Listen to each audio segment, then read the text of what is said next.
ఈ మధ్యన health issue వల్ల ఎక్కువ పని చేస్తలే అని వీడియో పెడితే కొంతమంది ఏమైంది మీ హెల్త్ కని కామెంట్స్ పెడుతురు.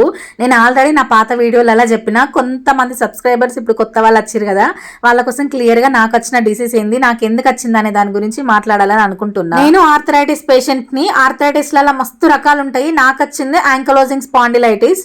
నాకు ఎక్కువ హిప్ జాయింట్స్ ఇన్వాల్వ్ అయినాయి. అప్పుడప్పుడు నెక్ బోన్స్ కూడా నొత్తాయి. నాకు పెయిన్స్ ఎక్కువ ఎర్లీ మార్నింగ్ ఉంటాయి, అస్సలు నడవరాదు.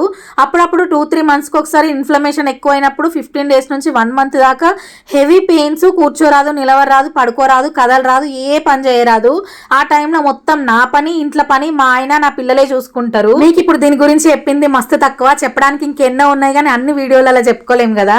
దీనికి కంప్లీట్ క్యూర్ లేదు కానీ మెడిసిన్స్ తోటి కంట్రోల్ ఉంచొచ్చు.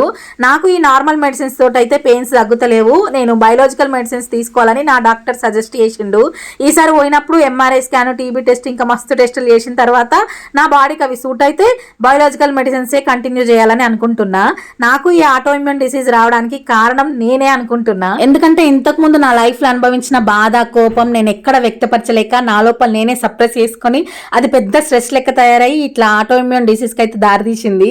ఈ క్రమంలో నా ఫ్యామిలీ మెంబర్స్ ఉన్నారు, మా ఆయన ఉన్నాడు, మా అశ్వతి కూడా ఉన్నాడు.